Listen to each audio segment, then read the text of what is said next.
folks, good morning. There's no big build-up, no preamble, I'm just going to start. Welcome to Migvie, Kirk, which we own actually. It was formerly Philip Master at Tarland that had it, and it was Philip that had it restored in this style and fashion. Very traditional kirk here. This one was built about 1750 on the site of a previous kirk, going right back to being founded by St Finan in the 6th century. So it's an important site. It sits right in the middle of a round ditch. So the parks round about it, you could draw a line right round and you'll find that nothing in that is within a round ditch.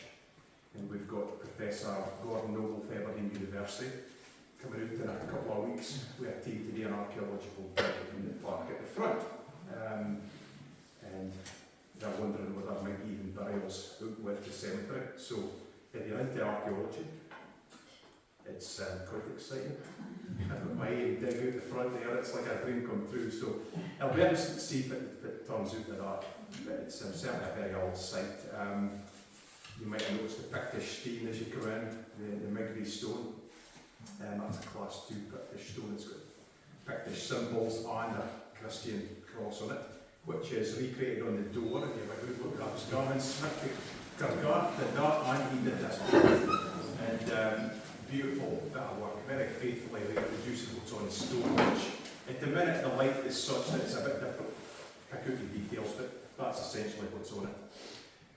There's a class 1 Pictish stone that came after the Tarland estate. It was on the top of a dike. It was at the last place, and Philip thought we need to preserve that a bit better. A fragment, the other half is somewhere else, could be in a building. As you see on the wall there, there's some boots. The only Pictish boots in Scotland. And it shows that they didn't have boots, so the only one that shows that. And one of the very early Christian symbols is a bit lower down. If you have a look at the wire, you'll see that. So that they've just been used as masonry. They weren't too precious about that sort of thing. Once upon a time, they just big them into the wall. And you'll find probably bits of Migvie Castle, which used to be on top of the hill behind the ferm there. That's where Migvie Castle was. And if you go out the door and look to the southwest, you'll see a Neolithic burial cairn in the park. Once you spot it, the kind of thing a lot of folk just drive past. You'd never notice, but once you spot it, you'll never miss it again. And it's unexcavated, it doesn't even appear in maps, really. Kind of the old maps usually pick these sort of things out, it just says rough grazing, but it's a very cairn. Down in the corner, under the horse chestnut tree, there's a very unassuming stone. It's covered in cut marks, absolutely covered, which would date about 5,000 years old, which is pretty old. So anyway, that's the church. I just thought it's nice to hear a wee bit more background in the place. Has anybody never been here before? Quite a few actually, that's good. It's a remarkable place, I think you'll agree. Normally folk turn up and they push open the door and walk into darkness because there's a sensor up there. I've got it turned on so that the lights don't go out when you it stays on for about 2 minutes. So usually you walk in and suddenly you get a blaze of light and it reveals itself, so it makes quite an impression for folk for the first time. You've walked in and it's lit up, but it is an amazing space actually. It sounds amazing on your own. There's too many folk here, the echo is really quite intense. You can almost go into a trance playing in here, but that's taking it quite hard because like lovely guests here, hear some music. I'm going to play mainly local tunes, not entirely, but going to play tunes by Peter Milne, one or two of my own, and a few other Scottish composers, but all very traditional music. And I'm going to start with a couple of tunes by Peter Milne, the Tarland minstrel. The square in Tarland, his memorial stone sits looking onto the square, just in front of the old ruined kirk. Peter was a very successful player. I'll tell you about him after this first couple of tunes. The first one's called the Mura Gelin. Now if you're heading for a vine, the long, mile-long strait, that's the Gelin Strait, and south of that is what's known as the Mura Gelin. And Peter Milne worked as a cattle herd there as a boy, before he ever took up the fiddle. So the Muir of Gerland and then the Marks of Huntly is the real one. The Marquis, his house is at Aboyne Castle. His son, the Earl of Aboyne, lives in that big white house on the Muir of Gerland. So they are sort of tying in the local area.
Peter Null, he was born in 1824.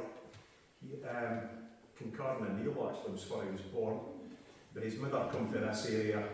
She was a Cramar, so much I related him through my granny, who's 99. She's at Alburn in a Vine.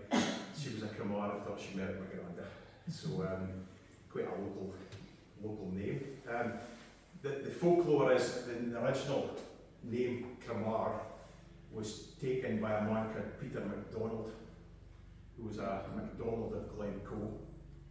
Now they were notorious cattle lifters, cattle raiders, and it was no doubt they were frequently out of this bit of the country. They would drive their cattle to the west. It's said that Peter was actually a fugitive of the massacre of Glencoe, and so he took the name Cramar to hide his identity, because there was quite a lot of folk escaped. It was really, despite about 36 folk being murdered in the night, including McKeon, the chief of the Glencoe MacDonalds, there was most of the folk got away. They've no idea how many perished in the blizzard that was raging that night, because there was a blizzard. A lot of folk escaped, and so it said Peter was one of them that got away. Well away, and he landed in the Howe of Cramar, and he took Cramar as his surname to hide his identity. They overlay well, apparently, since I'm telling you about it. So, well, that might be just a story, but somebody told me that, and said that's where the name Cramar first was found as a surname. Cramar just means a cattle fold of mar, so it gives you an idea. Tarland means the bull's field. So it's even a good horticultural area, it's even good for its livestock. 1969, world record for the price on every Angus bull. It was over 100,000 guineas or something like that. 1969, that is a lot of money. So it was like a Shetland pony, actually. I've seen photos of them about that. Oh my god, that smelled like a horse. A pony or thing, but now they're about that height. So Peter was a very successful player in his day. Played for Queen Victoria at Balmoral Castle. He toured all over Britain, he led orchestras. He got a gold medal for Queen Victoria. He was fiddler to the Marks of Huntly, and he taught James Scott Skinner how to play traditional fiddle music. And Skinner, arguably the most famous Scottish fiddler of them all, very influential figure, but he credited Peter with being a genius. And Peter, he had a few habits that led to his sad demise. He was quite a heavy drinker, which was not unusual in the Howard Cromar at the time. It was a wild place. It was said that there wasn't a man or child in the village of Tarland who was not involved in the illicit stilling or smuggling of whiskey. And that came from an exciseman. So it was quite a wild place, quite a rough place actually. So Peter kind of grew up in that environment. He liked a drum. But later in life he became an opium addict. He was in Manchester leading an orchestra, and his rheumatism was beginning to bother him, and it suggested, oh, that opium's just a stuff for you, which you could buy at a chemist at the time. So folk didn't really understand the dangers at that point. So leads to a sad demise, and he's buried in a pauper's grave in Aberdeen, the Nellfield Cemetery on Great Western Road. So it's a bit of a shame for old Peter. What do you like? This is a tune called Tarland Memories, which I never ever hardly play. I haven't played for ages, so I could go and look it up again and reacquaint myself. But it's a lovely tune.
It's not something that's played very often, but I think for Tarland it's a lovely tune. It's a really bonny tune, I think, and deserves to be heard. I just hadn't played it for a long time. I was seriously concentrating, trying to figure out whether I could get through without fluffing it.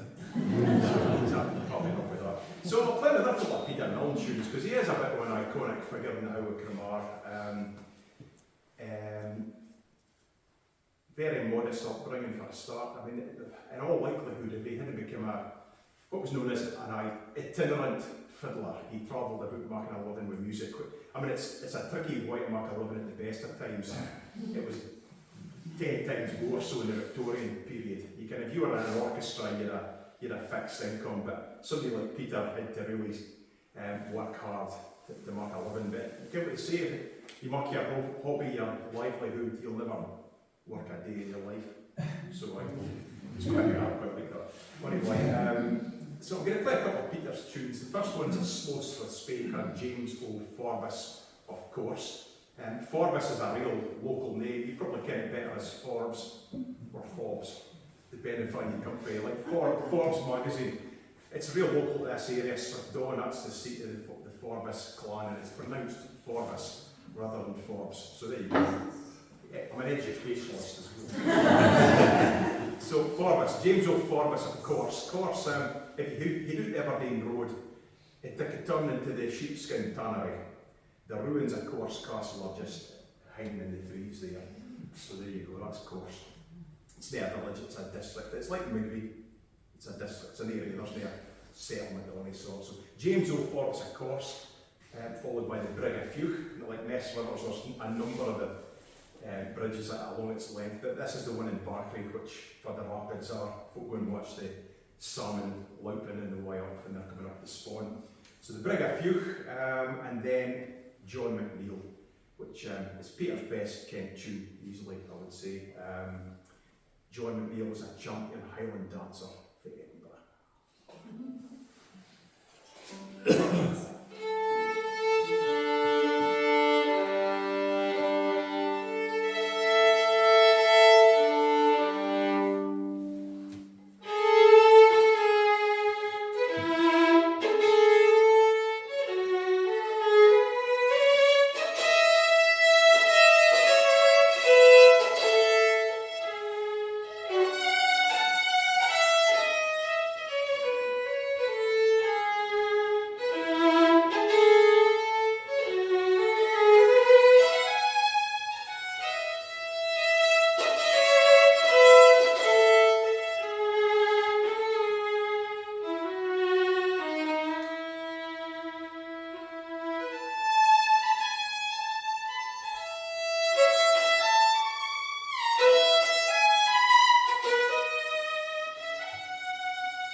I wrote it one evening just sitting in front of the house, trying to write a tune. I had the house to myself and I had a nice big whiskey. And it was a funny night, it was much like it is the day up, so a funny sunny summer's evening. And I wrote something, I thought it was pretty good actually, and I was quite pleased with myself. But I was tinkling along the fiddle, and there was a wee bit of something came into my head, and I just sort of went along with it and wrote a second tune. And then I wrote a third tune, which was never good. Even at the time I wasn't very impressed. But next morning I came back and I thought, better try this masterpiece out. And the first one was just, I ended up putting my pen through it. And I've still got it, it just says do not use it, don't. It sounds fanciful, but it's exactly what happened. But the second tune I really liked, it had no title at the time. When I played it, I thought, actually, that sounds, I quite like that. So I just tried out the beauty of Cremar before me, because that's what I was looking at. It was really inspired by just the landscape itself, and it's a bit long for a title, but it was pretty much fit. I was writing about, so the beauty of Cremar before us. It's a lovely bit of the world here, and we're lucky to find here. That's followed by Return to Kincravie. The mains of Kincravie is far abide. It's where my great grandparents were before me. That's why I found this fiddle under a spare bed when I was 5. There's fiddling in the family. Goes well back to Peter Milner actually, but my granny wanted a fiddle in the house for my great uncle Bob, who was in the Gordon Highlanders during the Second World War. And if you go and look at any local war memorials, Gordon Highlanders is the predominant name you'll see on it for a regiment. Some RAF, of course, but it's the Gordon Highlanders most folk are enlisted in. So Gordon Highlanders, my great uncle Bob was a war. I've got his cap, his Glengarry, it's the Gordon crest with the Star's Heed with Biden at the bottom. So Return to Kincravie, that's where we bide. So yeah, that started me, and it's also started my brother, my sister, my cousin Avril, her brother Gary, Black Sheep, plays the accordion. he's an excellent accordion player, but the rest of us play the fiddle. So there's 9 of us in the family all play. And it's debatable whether any of us would have ever started if the fiddle hadn't been there under the bed. The box bedroom, which Granny used to call the glory hole. And it's just for added boxes of stuff. Used to get put, there was a horsehair mattress on the queen-size bed, I think it was. I wondered why I used to roll in the middle of it, and it's because it was a horsehair mattress. My cousin Gordon from Glasgow, he thought it was because it was a glorious hole. That's why he thought it was kind of the glory hole, wasn't it? It was because it was a glory hole. You put all your boxes and junk and postcards and suitcases. So anyway, there you go. I'm going to go into some traditional tunes after that. The Sailor's Wife, which is for the 1700s, and the Deal Among the Tailors, which is R.D. Ken's that. If you're a Scottish fiddler, you'll ken this tune. It's one of the first reels that you learn, but it's a great tune. So the Deal, for everybody who doesn't ken, the Deal's a Scottish name for the devil. Probably shouldn't say that, didn't you?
I was watching the time because in the first year I have to then go and do a guided musical walk.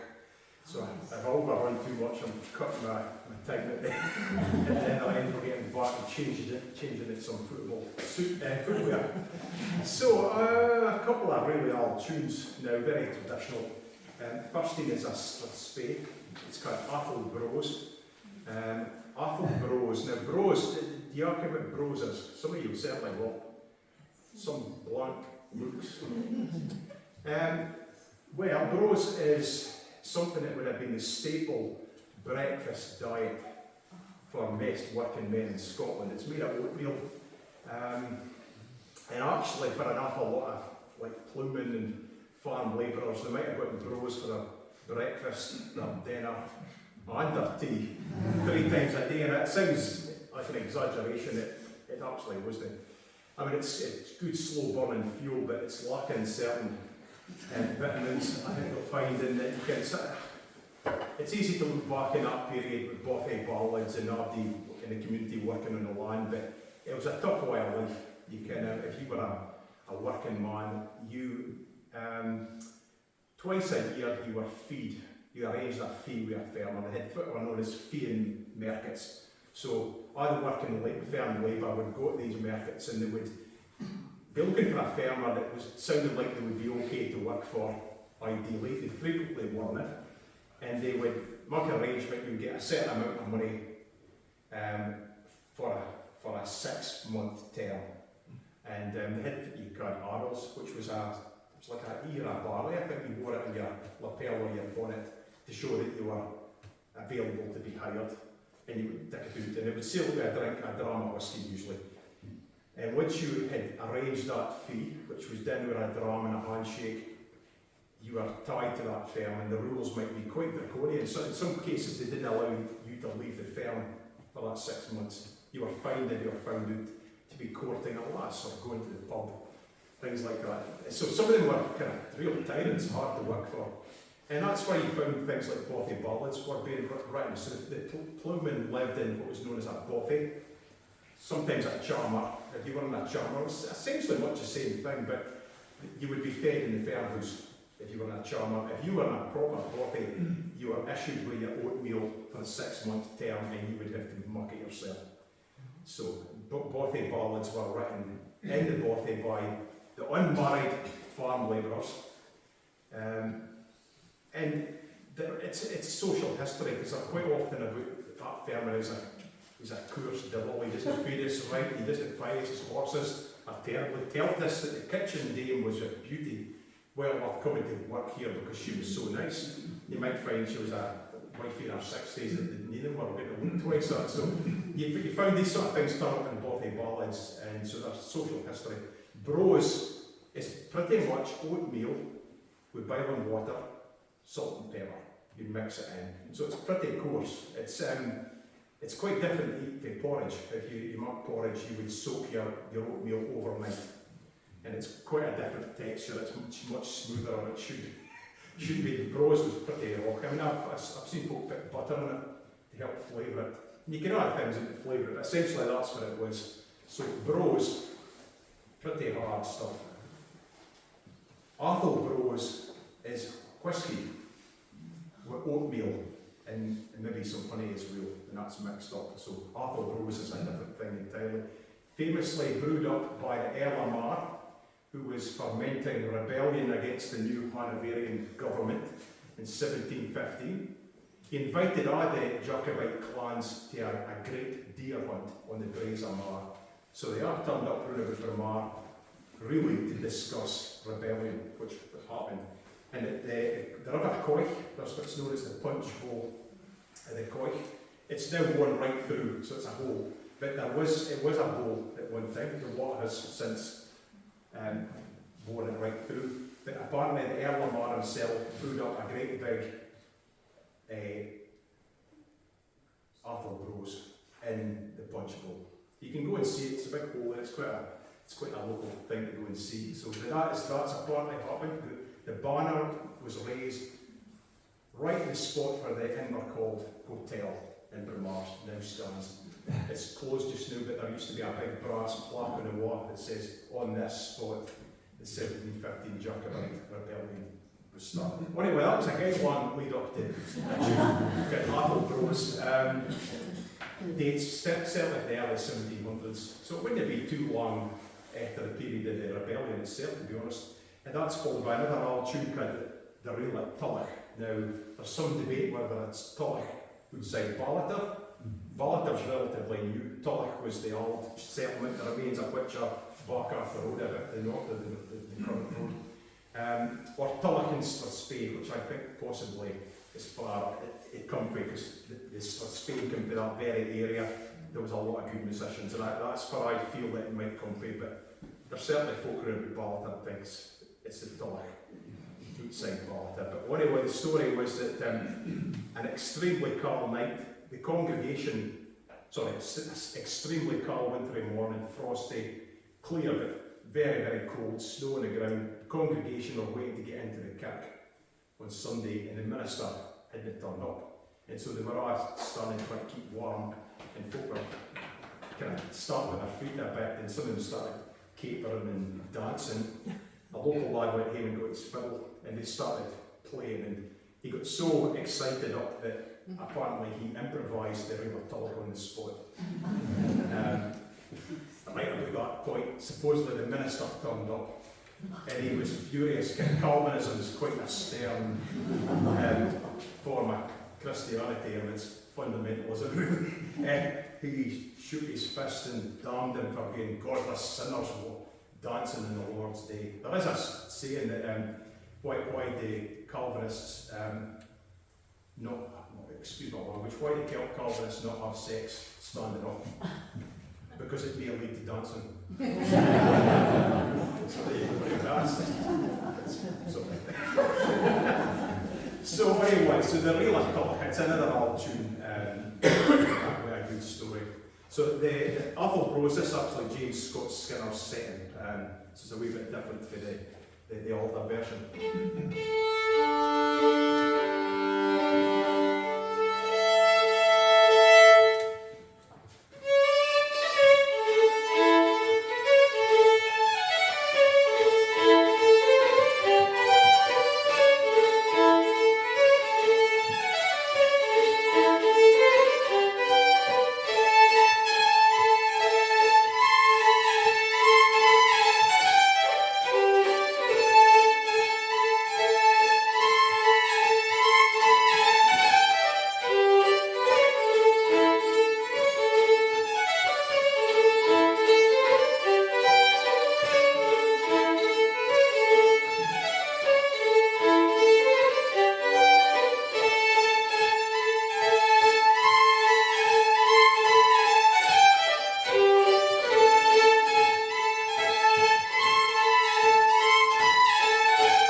If you're into Scottish country dancing, or every Scottish country dance here, and I mean just going to a Keeley, because lots of folk can do a Gay Gordons and a slip of a bit. Serious Scottish country dancers, if you're going to that, I mean, if you go to a Keeley dance, for instance, they never play Strathspeys. Folk generally didn't care who would do them.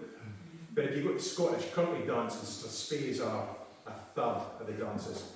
So the three types of dance you'll do will be reels, Strathspeys and jigs. So if you want to learn how to do a proper Strathspey, go along with Scottish country dancing. So anyway, jigs play a big part of that. Now, I mentioned James Scott Skinner. I think he wrote more than 4 or 5 jigs that I've discovered.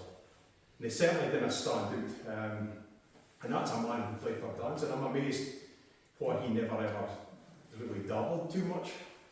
I was never shown how to play jigs by my fiddle teachers. It was slow airs, strathspeys, pipe marches, reels, but never jigs. I think they thought they were so easy, aren't you, Ken's, at the play, there's not much you can say, but they're an important part of our culture. The jig and the reel actually had their origins in Scotland, and they moved to other places. England, you'll get jigs for like Morris dancing quite frequently, in Ireland especially, so it's often, folk tend to think of Irish jigs and reels as maybe that's for the country, and they came to Scotland, well, they went in the opposite direction. The earliest recorded mention of a reel, for instance, is in the 1500s, and it's at a witch trial in North Berwick, attended by King James VI. Now this is before he became King James I of England. Queen Elizabeth I was still on the throne, so that's the period we're looking at. He had a mortal terror of witchcraft, because when he went to collect his Danish bride and returned to Scotland, there was a storm nearly sunk the ship, and somebody suggested that it was witchcraft, that witches raised a storm to sink his ship, which he took to heart, and he personally oversaw this witch trial. It's one of the first ones in Britain, and it set off, it was just public hysteria really. It's awful thing happened. Scotland, per head of population, executed more witches than any other country in Europe. About 3,000. So, I mean, the Germany and England more, but they considerably bigger population. So, for the population of Scotland at the time, they were burning there, predominantly women, usually in pretty flimsy pretences. But anyway, it says in this witch trial that, amongst other things, dancing the reel was enough to get you damned. And they were all executed, burnt. So there you go. Come and see my concerts and hear cheery stories. So anyway, get a word of the reel. The jig, similarly, the earliest recorded mention of the jig is found in Scotland, and it comes from the French word for gigot. So it's maybe a leg. Something like a probably lifting your leg or something, I'm not sure. Anyway, here we go. 4 jigs. Miss Sally Hunter of Thurston, Margaret Brown's jig, Drummond Castle, and the Stool of Repentance, which is a charming thing in Calvinistic churches. On a Sunday, if you've been found to have committed various heinous crimes like swearing, or gambling, or drinking, blasphemy, or fornication, or all of the above, you'd be summoned to the Kirk session for the minister and all the elders of the Kirk would judge whether you were guilty or no, and if they thought you were, you'd be summoned on a Sunday. And at this time, Ardie went to the Kirk. You had to be pretty much dying before it was a good enough excuse not to be there. You'd be summoned, you'd be stripped, dressed in sackcloth, and you would be sat on a stool below the pulpit. Incidentally, that's right for the pulpit here. But our big crosses, which is a nice example of Latin plaster typically found in all Scottish uses. But the plaster would talk about that. Anyway, that's what the pulpit used to be. And the minister would harangue you for a godless sinner for the pulpit in front of all your neighbours, who would probably quietly think, God, it's nae me. And all watching this. And this could go on for weeks, depending on the severity of your crime as deemed by the Kirk session. So it's pretty unpleasant, just humiliating folk in front of their neighbours. So the Stool of Repentance, which is actually quite a jolly tune, despite its name. Well, I think actually Tarland's Stool of Repentance is for the Kirk ordinance sets of music for Tarland, incidentally. I think I'm right in that. We'll check. Anyway, it's a good story.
lots changed in a couple of weeks.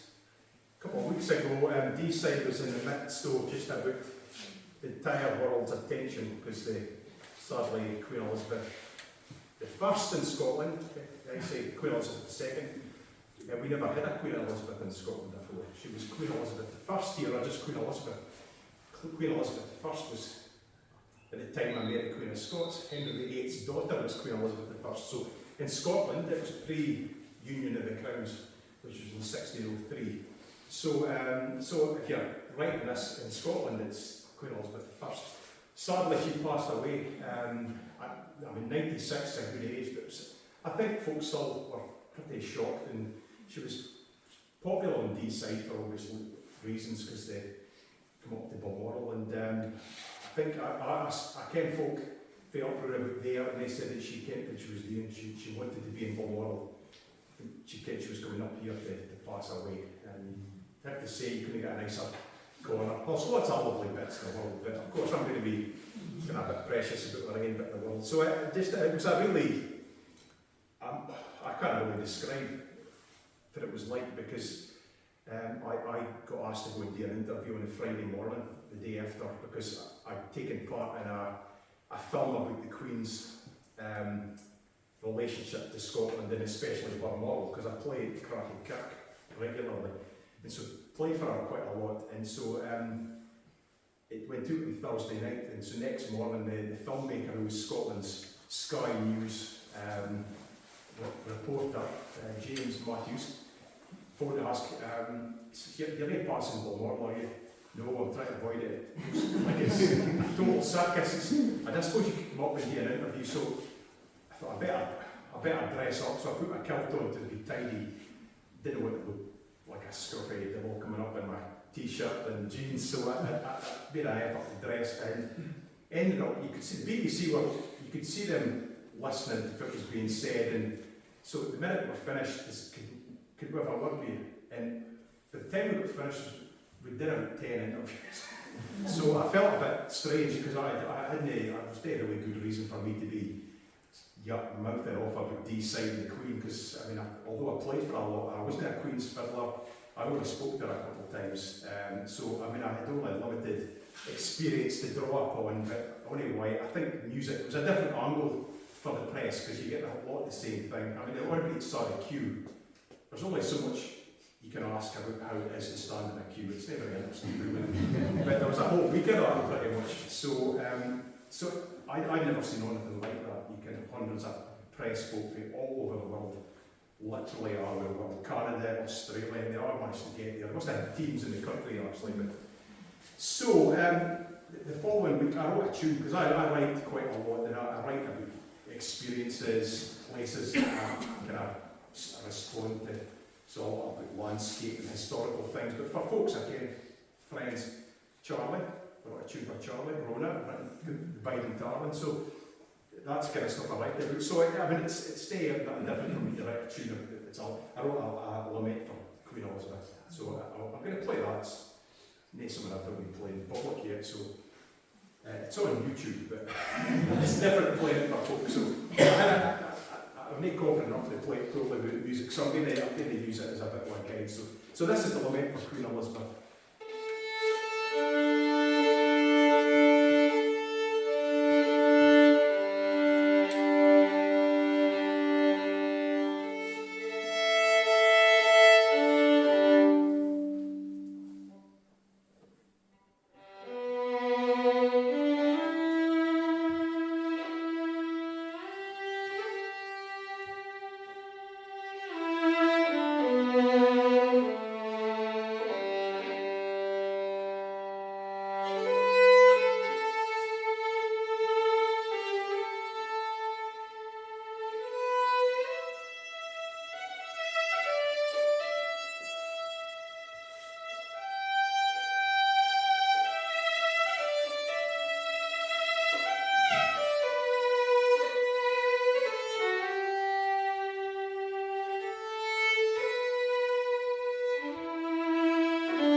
for the workshop with my niece in Tarland, so they need to get back for 12 o'clock.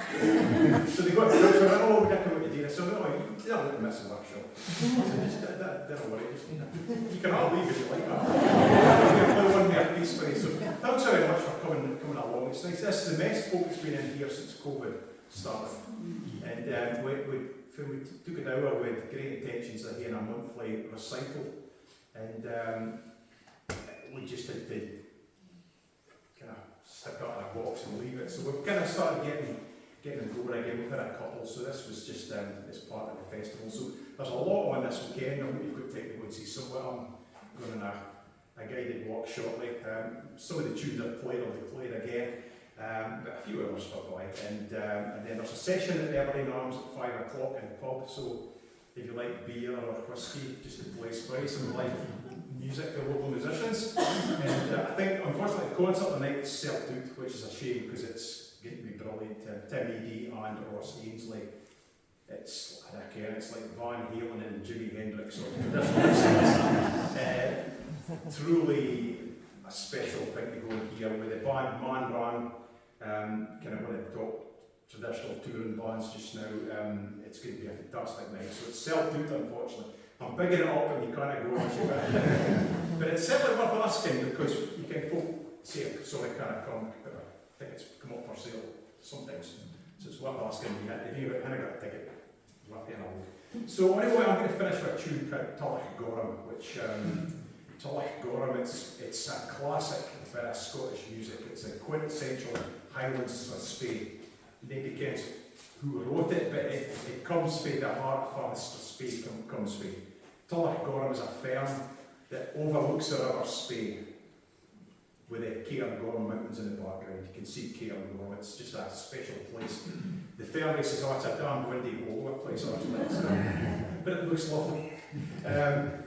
James Scott Skinner wrote his variations apparently at the ferm, which I tickles me to play them. So I'm going to play the variations, which anybody that, like Skinner, he was quite an ego, and he often thought he could improve on what had already been written. And so he wrote variations, and they are very tricky. You don't hear them played very often. But during COVID, I sort of just didn't have much else to do except sit and play. So walking and playing my fiddle, that's what I did during COVID.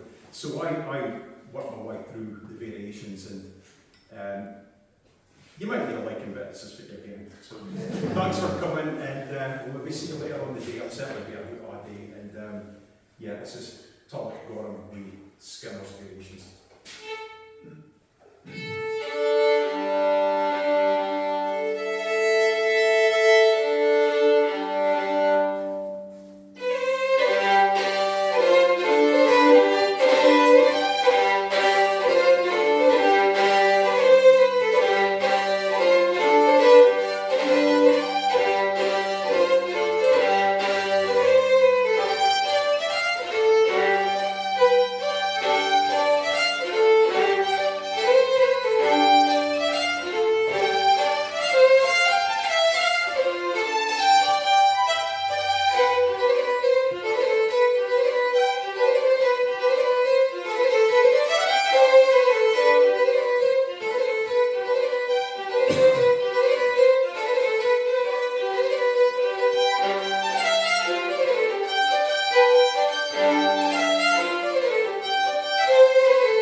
walk. It is at 1 o'clock in front of Robert's Hall. We'll be joining together. How far are we walking?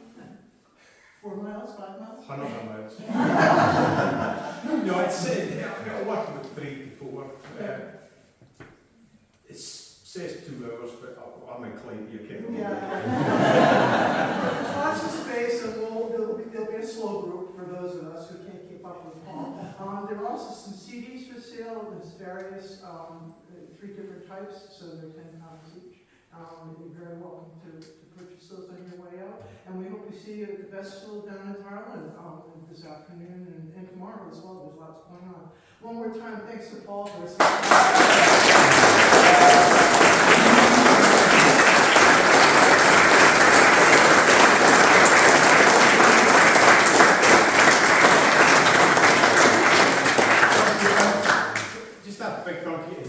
Nancy actually got in touch a while ago to ask about getting some fiddle lessons. She lives in Western Australia.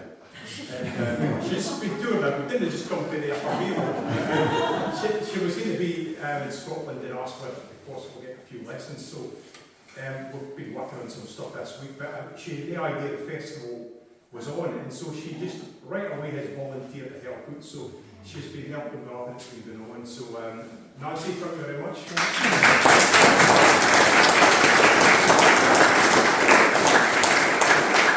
I'm getting out the run, but I've time for one more second. Right, I'm going to play Lament from a Crimin. It's a pipe tune. Then there's actually a song version though. It's supposedly written by Donald Van McCrimmon, who was the last in the hereditary line of pipers in the Clouds and MacLeod. The McCrimmons in a piping college on Skye. And much to his surprise, he wrote a tune in celebration of the arrival of Bonnie Prince Charlie in 1745. Much to his horror, along with the rest of his clan, he discovered that the MacLeod chief decided to go with the Hanoverians. So he was duty bound to follow his chief. And so before he left, one of the things with McCrimmons, they were supposedly they had the gift of being able to foresee their own death. And he had a premonition he was going to die, and he wrote this tune for himself. And he was killed at an incident called the Light of the Moy, from the Highland Hanoverian clans of Mackays, Mackenzies, MacLeods thought they were going to nab Bonnie Prince Charlie. They got a report he was at Moy House, 7 miles from Inverness, and so they mustered up the army. There was a messenger sent across the hills to warn of this impending disaster, and so Bonnie Prince Charlie got along with his army. There wasn't mustered together, and a group of 7 men stood and held up the entire army by firing off musket shots. They basically stopped because they had no idea who was shooting at them. They were running around making a lot of noise and firing muskets. The only man killed was Donald Van McCrimmon, to the universal lament of every piper in Scotland on either side. Apparently, the Hanoverian pipers, the Highland regiments, just about went on strike because they weren't allowed to pay proper respects to the dead legend, the King of the Pipers, as they saw him at the time. So, apparently, as he lay dying, he continued to pipe, and one of his comrades on returning back to Skye went to see, it was either his wife or his sister, and he relayed to her what he was playing, and it was his own tune he wrote for himself. So the pipe tune's very like, it's a little bit different in the pipes. The song's beautiful, I can't remember the words, but it goes no more, McCrimmon. There's a goosebumps on this. So this is McCrimmon's Lament. And then I'll not be going to someone else after it.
it's amazing that folk come in here, because it's not promoted. We didn't put it on tourist maps.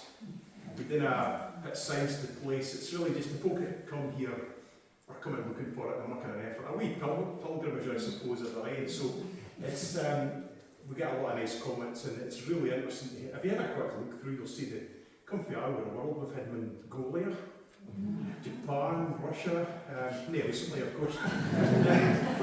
We've genuinely folk from all over North America and further afield. So it's quite an interesting document. We filled the first book that we put into it. Again, it's really interesting to look at.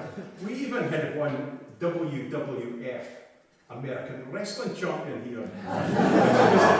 He was at great pains to let us know about it. Get underlined it. I can't forget his name, but it's a bit of a big deal, I suppose. But anyway, nice if you hear for the first time, if you could maybe just put your name in. And thanks for coming, and we'll be see you later.